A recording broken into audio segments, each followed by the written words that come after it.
खास बुलेटिन में आपका स्वागत है और मैं हूं आपके साथ सुमन पाल। मुख्यमंत्री पुष्कर सिंह धामी सशस्त्र सेना झंडा दिवस के अवसर पर 7 दिसंबर को सवाड़ चमोली पहुंचे, जहां पर क्षेत्रवासियों, पूर्व सैनिकों और उनके परिजनों द्वारा उनका जोरदार स्वागत किया गया। कार्यक्रम में सहभागिताओं के बीच में मुख्यमंत्री ने क्षेत्रीय विकास से जुड़े अनेक महत्वपूर्ण निर्णयों और घोषणाओं को साझा किया।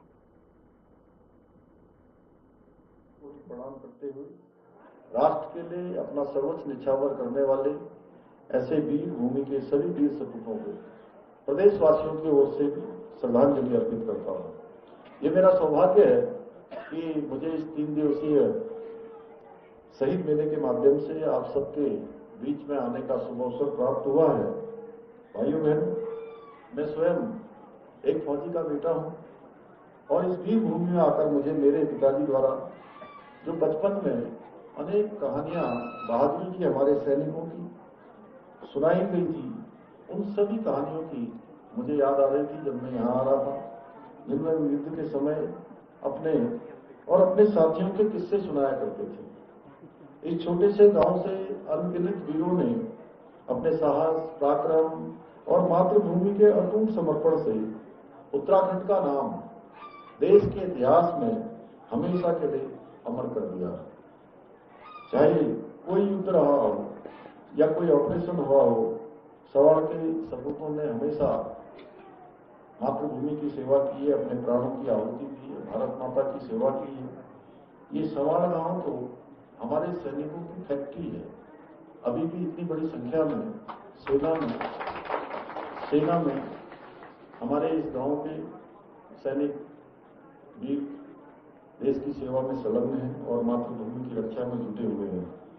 भाइयों बहनों, एक सैनिक पुत्र होने के नाते आज मुझे आदरणीय प्रधानमंत्री जी के नेतृत्व में जो रक्षा के क्षेत्र में सकारात्मक जो परिवर्तन हो रहे हैं, बदलाव हो रहे हैं, उनको देखकर बहुत हर्ष की अनुभूति होती है, बहुत गौरव की अनुभूति होती है। एक समय था जब भारत रक्षा के उपकरणों के लिए विदेशों पर निर्भर रहता था। छोटे छोटे उपकरणों की भी आवश्यकता पड़ती थी तो उपकरण विदेशों से आयात करने पड़ते थे। आज आदरणीय मोदी जी के नेतृत्व में भारत रक्षा सामग्री का निर्यात करने वाले जो दुनिया के पहली पंक्ति के देश है, शीर्ष सूची है, उस शीर्ष सूची में हमारे भारत का भी नाम आ गया है। हाल ही में ऑपरेशन सिंदूर के माध्यम से हमने ये सिद्ध कर दिया, भारत ने सिद्ध कर दिया कि हमारे सैनिकों के साथ साथ हमारे जो स्वदेशी हथियार है वो भी दुनिया के किसी देश की हथियारों से कम नहीं है। इस अभियान में भारत में निर्मित आकाश मिसाइल, जिसमें डिफेंस सिस्टम, ब्रह्मोस मिसाइल, ऐसी अनेक स्वदेशी हथियारों ने पूरे विश्व में भारत के स्वदेशी हथियारों का डंका बजा दिया। भाइयों बहनों, आपको याद होगा 2014 से पहले, मोदी जी के देश के प्रधानमंत्री बनने से पहले हमारे सैनिकों को कोई गोली चलाने के लिए, गोली की मंजूरी के लिए भी ऊपर से मंजूरी लेनी पड़ती थी। उनको आदेश नहीं होता था कि दुश्मन की सीमा पार से कोई गोली आ रही है, कोई हमला हो रहा है तो उनको जवाबी हमला करना है। और हमारे सैनिक उनके गर्दन तक काट कर आतंकवादी, अलगाववादी, जिहादी, दुश्मन की सेना के लोग सीमा के उस पार तक ले जाने का काम करते थे। लेकिन मोदी जी के बनने के बाद भारत की सेना को खुली छूट देने का काम उन्होंने किया और आज एक गोली आती है तो गोलों और तोपों से भारत की सेना उनका मुंहतोड़ जवाब देने का काम करती है। भाइयों बहनों, आदरणीय मोदी जी के मार्गदर्शन में हमारी प्रदेश की सरकार भी सैनिकों और उनके परिवारों के कल्याण के लिए संकल्पबद्ध होकर काम कर रही है। हमारी सरकार ने जहां एक और शहीदों के आश्रितों को मिलने वाली अनुग्रह राशि जो पहले केवल 10 लाख रुपए होती थी, उसको बढ़ाकर 50 लाख रुपए अभी कर दिया गया है। वहीं सेना में परमवीर चक्र से लेकर मेंशन इन डिस्पैच तक सभी वीरता पुरस्कारों से अलंकृत सैनिकों को दी जाने वाली एकमुश्त तथा वार्षिकी राशि में अभूतपूर्व रूप से वृद्धि की है। हमने परमवीर चक्र से अलंकृत सैनिकों को मिलने वाली राशि को भी 50 लाख रुपए से बढ़ाकर 1 करोड़ 50 लाख रुपए कर दिया है। 1.5 करोड़ रुपए का प्रावधान कर दिया है। इसी प्रकार अशोक चक्र की राशि 30 लाख रुपए से बढ़ाकर 50 लाख रुपए, महावीर चक्र, कीर्ति चक्र की राशि 20 लाख से बढ़ाकर 35 लाख रुपए और वीर और चक्र, शौर्य चक्र की एक मुश्त राशि को 15 लाख से बढ़ाकर 25 लाख रुपया कर दिया गया है। इसके साथ ही हमने सेवा मेडल और वीरता पुरस्कारों की राशि को भी 2 गुना से अधिक बढ़ाने का काम किया है।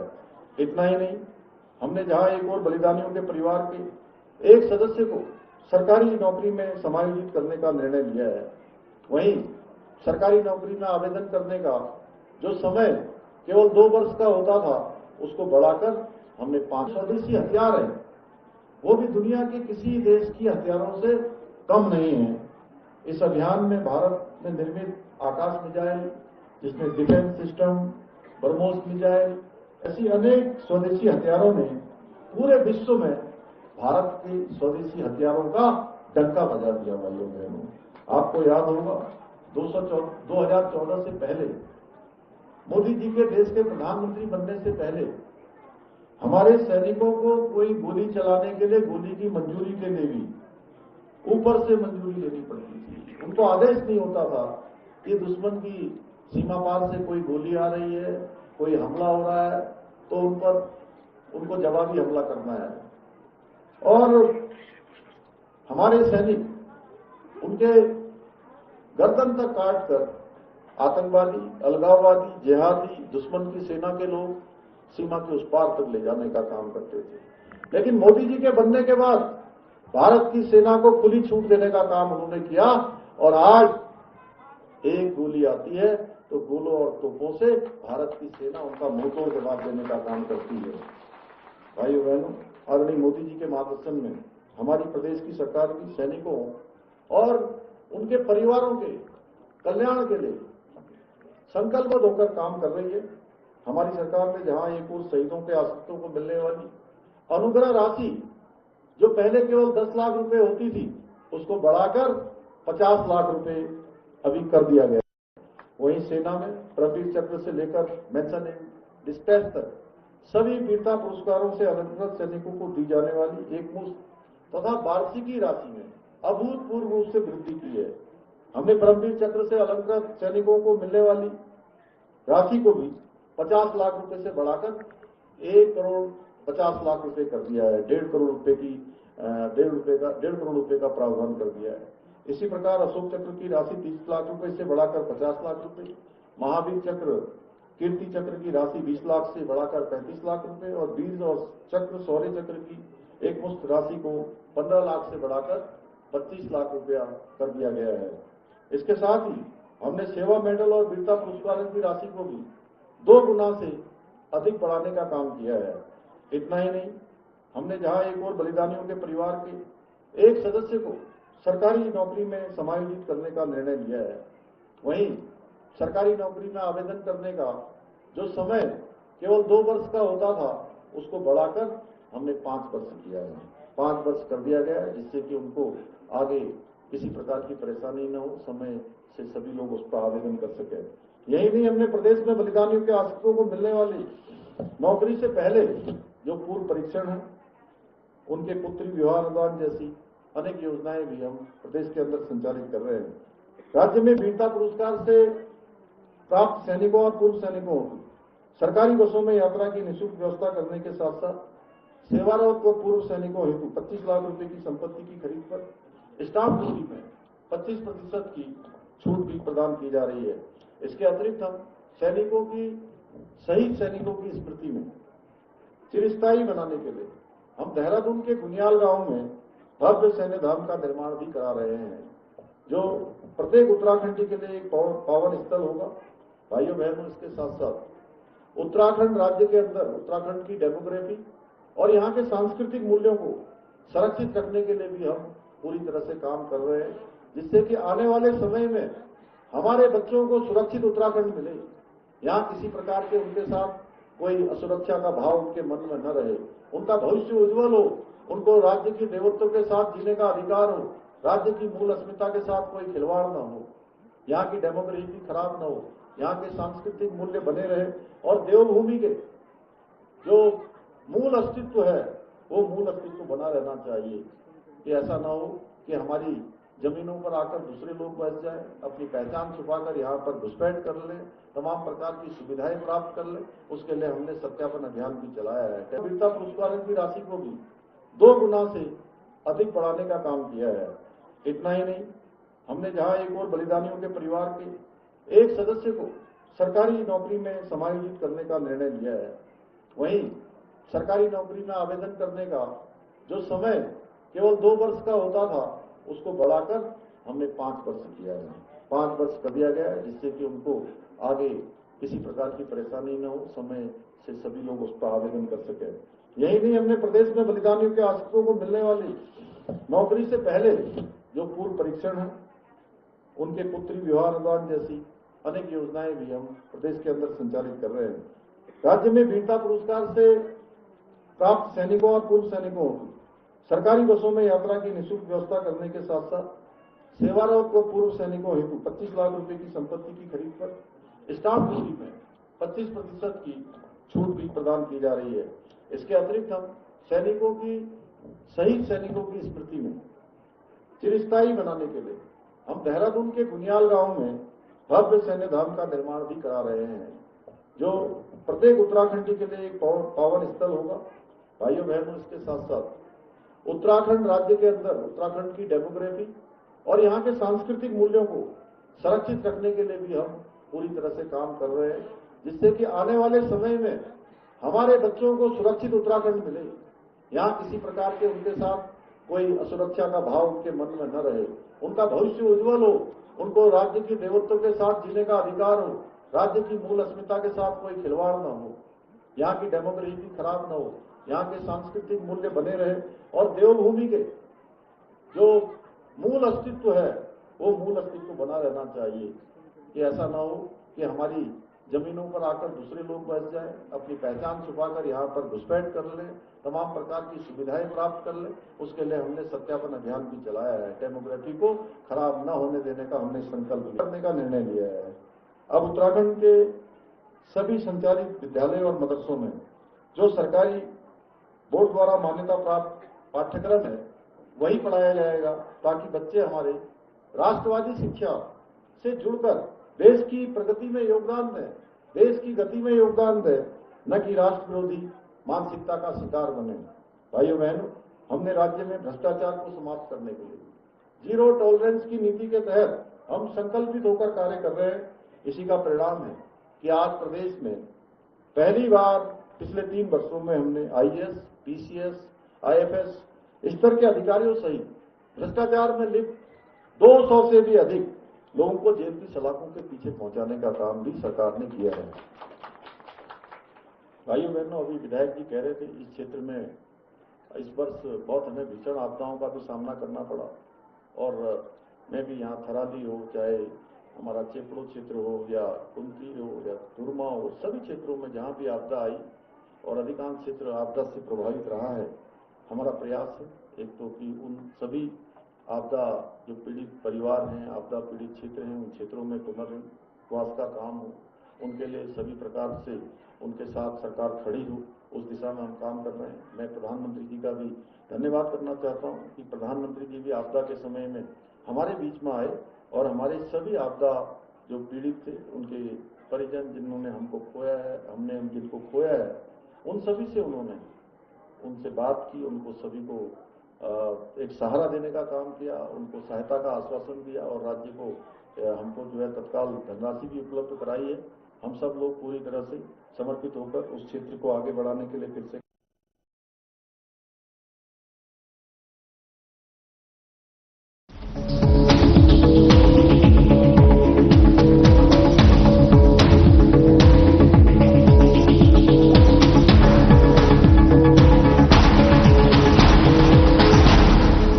अबे घोचू, जीके स्ट्रॉन्ग करने का अच्छा इंडिया को मालूम है। पेट सफा, हर रोग दफा, एक जगह। क्या आप दुबले पतले कमजोर हैं, आपकी सेहत नहीं बनती, भूख कम लगती है, वजन नहीं बढ़ता? दरअसल मेन बात खाना पीना खाना नहीं है, मेन बात है खाया पिया लगना। और अगर खाया पिया लगेगा ही नहीं तो आपकी सेहत बनेगी कैसे? इसलिए हमारी संस्था सन्यासी आयुर्वेदा ने एक ऐसी दवा का निर्माण किया है जो कि आपके लिवर, आपके पाचन तंत्र को दुरुस्त करने का काम करती है, ताकि आप जो भी खाएं उसका पूरे का पूरा निचोड़ आपके शरीर को लगे, आपकी भूख बढ़े, खाया पिया सही से लगे, नया खून बने, हड्डियों में जान आए, वजन बढ़े और आप मोटे तगड़े खूबसूरत पर्सनैलिटी के मालिक बन जाए। सिर्फ 655 रुपए की पूरे 1 महीने की दवा होती है और आप इसे घर बैठे 011-45454545 पर फोन करके दवा मंगवा सकते हैं। आज छत्तीसगढ़ के मुख्यमंत्री हमारे जनजातीय समाज के विष्णुदेव जी साय छत्तीसगढ़ का कायापलट कर रहे हैं।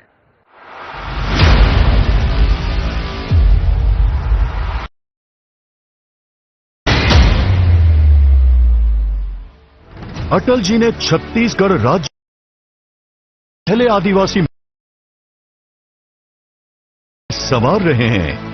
25 वर्ष पहले अटल जी ने प्रदेश के आदिवासियों, किसानों, सर्व जन के हित को देखते हुए जिस छत्तीसगढ़ को अलग राज्य का दर्जा दिया, मुख्यमंत्री श्री विष्णुदेव साय के नेतृत्व में मात्र 2 वर्षों में ही इस छत्तीसगढ़ की तस्वीर बदलती नजर आ रही है। आइए जानते हैं विष्णु के सुशासन में पिछले 2 वर्षों की विकास गाथा। हमारे देश के यशस्वी प्रधानमंत्री नरेंद्र मोदी जी 2023 के विधानसभा चुनाव में वादा करे रही साफ मन से छत्तीसगढ़ के 3 करोड़ जनता से, और बोला हमन मोदी की गारंटी नाम दे रहे। और मैं आप वाला बताता हूं कि मोदी की गारंटी मतलब गारंटी पूरा होए के गारंटी।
फिर से आपका स्वागत है। कपकोट के ही केदारेश्वर मैदान में एक विशाल जनसभा का आयोजन हुआ, जिसमें मुख्यमंत्री पुष्कर सिंह धामी ने शिरकत की। विकास योजनाओं से लेकर स्थानीय जरूरतों तक सीएम ने सरकार की प्रतिबद्धता दोहराई और इस दौरान ही सीएम ने क्या कुछ कहा है, आइए सुनते हैं।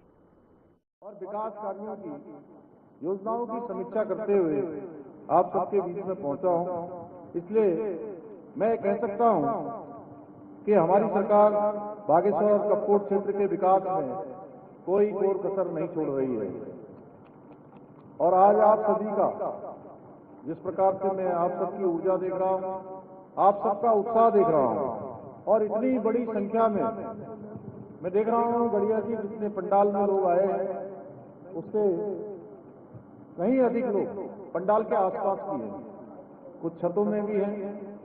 और ये उपस्थिति इस बात का प्रमाण है कि हमारी सरकार जनता की अपेक्षाओं के अनुरूप ठीक दिशा में आगे बढ़ रही है। ये सभी आप सभी का ये स्नेह और आशीर्वाद है जो मुझे निरंतर प्रदेश की सेवा करने का एक ऊर्जा प्रदान करने का काम आप सबके आशीर्वाद से हो रहा है। भाइयों बहनों, मुझे प्रसन्नता हो रही है कि आज हम बागेश्वर जनपद में शिक्षा, स्वास्थ्य, सड़क, सिंचाई, पेयजल, खेल, कला एवं संस्कृति से जुड़ी हुई 108 करोड़ रुपए से अधिक की लागत की 42 विकास परियोजनाओं का लोकार्पण एवं शिलान्यास आज हमने किया है। इसके साथ ही आज जहां एक क्षेत्र के विकास और स्थानीय अर्थव्यवस्था में महत्वपूर्ण योगदान देने वाले हमारे स्वयं सहायता समूह के 40,000 लाभार्थियों को 26.5 करोड़ रुपए की धनराशि भी वितरित की जा रही है। वहीं क्षेत्र में केंद्र और राज्य सरकार की विभिन्न योजनाओं में 36,000 लाभार्थियों को 70 करोड़ रुपए की धनराशि भी डीबीटी के माध्यम से सीधे उनके खातों में आज हस्तांतरित की जा रही है। मुझे पूरा विश्वास है ये सभी योजनाएं न केवल उस क्षेत्र के लिए बल्कि आधारभूत सुविधाओं को सशक्त बनाने में बहुत सहायक सिद्ध होंगी, बल्कि हमारे सभी नागरिकों के लिए बेहतर सुविधाएं उपलब्ध कराने के साथ साथ जो स्थानीय अर्थव्यवस्था है उस स्थानीय अर्थव्यवस्था को एक नई गति प्रदान करेंगे। भाइयों बहनों, आज नरेंद्र मोदी जी के, हमारे प्रधानमंत्री जी के नेतृत्व में देश के अंदर आज बहुत तेजी से अनेक ऐतिहासिक काम हो रहे हैं। गरीबों के लिए काम हो रहे हैं, जरूरतमंद व्यक्ति के लिए काम हो रहे हैं, हमारी माताओं बहनों के जीवन स्तर को ऊपर उठाने के लिए काम हो रहे हैं, नौजवानों को रोजगार और स्वरोजगार से जोड़ने के काम हो रहे हैं। और उन्हीं के मार्गदर्शन में हमारे राज्य में भी विकास और समृद्धि के नए कीर्तिमान स्थापित हो रहे हैं। अनेक नए काम शुरू कराए जा रहे हैं, जहां एक और शहरों से लेकर सुदूरवर्ती पर्वतीय क्षेत्रों तक अनेक विकास के काम किए जा रहे हैं। सड़कों के क्षेत्र में शिक्षा, स्वास्थ्य, पेयजल और इंफ्रास्ट्रक्चर को मजबूत किया जा रहा है। वहीं राज्य की जो सांस्कृतिक विरासत है उसके संरक्षण और संवर्धन की दिशा में भी हम निरंतर प्रयास कर रहे हैं। हमारी सरकार देवभूमि उत्तराखंड को विश्व की आध्यात्मिक राजधानी के रूप में स्थापित करने की दिशा में निरंतर कार्य कर रही है। हम केदारखंड की भांति मानसखंड के पौराणिक मंदिरों के भी पुनरुत्थान एवं सौंदर्यीकरण के लिए संकल्पित होकर काम कर रहे हैं, जहां हम अनेक हमारे मंदिरों की एक मिशन के तहत सौंदर्यीकरण के क्षेत्र में आगे बढ़े हैं। इसी क्रम में हम बाबा बागनाथ जी का बैजनाथ धाम के साथ साथ कोट भ्रामरी मंदिर सहित विभिन्न बागेश्वर में मुख्यमंत्री पुष्कर सिंह धामी ने सरयू तट विकास कार्यों का निरीक्षण करते हुए अधिकारियों को समयबद्ध और गुणवत्तापूर्ण कार्य पूरा करने के निर्देश दिए हैं। उन्होंने स्थानीय नागरिकों से फीडबैक लिया और इसके साथ ही इंडोर स्टेडियम में खिलाड़ियों के साथ बैडमिंटन खेलकर उनका उत्साह भी बढ़ाया है। मुख्यमंत्री बागनाथ मंदिर में पूजा अर्चना के बाद ही सशस्त्र सेना झंडा दिवस कार्यक्रम में शामिल हुए और सैनिकों के बलिदान को भी नमन किया।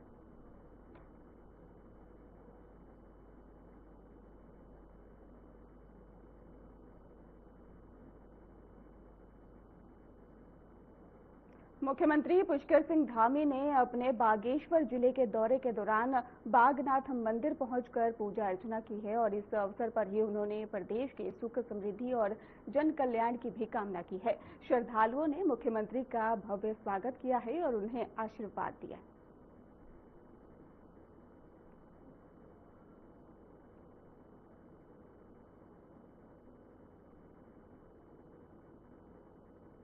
राज्यपाल लेफ्टिनेंट जनरल गुरमीत सिंह को सैनिक कल्याण और पुनर्वास विभाग के निदेशक श्याम सिंह ने लोक भवन में सशस्त्र सेना झंडा दिवस पर फ्लैग लगाया और इस अवसर पर ही राज्यपाल ने सशस्त्र सेना झंडा कोष में ही सहयोग राशि प्रदान की है। प्रदेशवासियों से भी योगदान देने की अपील की है।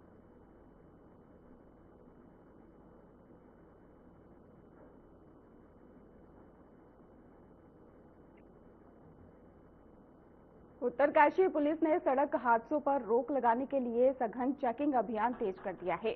यातायात पुलिस टीमों ने ही कई मार्गों पर नशे में ड्राइविंग और ट्रिपल ड्राइविंग, ओवर स्पीडिंग और इसके साथ ही ओवरलोडिंग जैसे उल्लंघनों के खिलाफ विशेष कार्रवाई की है। अभियान का उद्देश्य दुर्घटनाओं में ही कमी लाना और सड़क सुरक्षा सुनिश्चित करना है।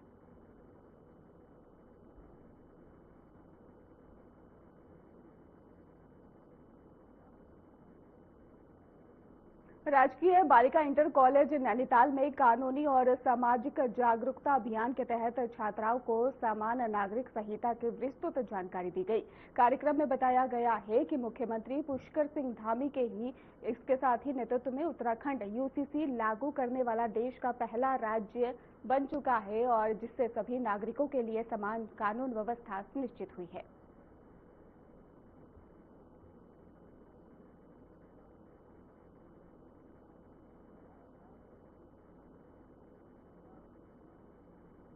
उत्तराखंड बीजेपी प्रदेश अध्यक्ष ने हरक सिंह रावत का बड़ा राजनीतिक बयान दिया है। उन्होंने कहा है कि हरक सिंह की कुंडली में ही नाड़ी बताया गया है कि दोष है और इसके साथ ही इसी कारण उनका किसी एक राजनीतिक पार्टी में लंबे समय तक ही टिक पाना संभव नहीं हो पाता। बीजेपी नेता के इस बयान के बाद ही राज्य की राजनीति में नई चर्चाओं का दौर भी शुरू हो गया है, क्योंकि हरक सिंह अतीत में कई बार दल बदल के लिए सुर्खियों में रहे। हरक सिंह रावत जी औरों के हाथों देख रहे हैं, लेकिन कभी उन्होंने अपनी कुंडली नहीं जुड़ाई। उनकी कुंडली में नाड़ी खड़ाष्टक लगा हुआ है, इसलिए किसी भी दल में वो रह नहीं पाते हैं। कभी बसपा में जाते हैं, कभी सपा में जाते हैं, तो सपा में जन्मपति नहीं जुड़ती, बसपा में जन्मपति नहीं जुड़ती, बीजेपी में जुड़ी नहीं, इसलिए पार्टी भी से बाहर हो गए। और कांग्रेस में भी उनकी जन्मपति जुड़ने वाली नहीं है। नाड़ी खड़ाष्टक बड़ा दोष होता है और वही दोष जो है उनको कहीं टिकने नहीं देता है।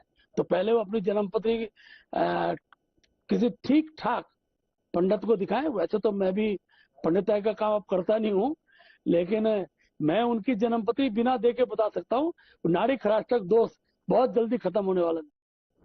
फिलहाल खास बुलेटिन में बस इतना ही। आगे की खबरों के लिए आप देखते रहिए हमारे चैनल। धन्यवाद।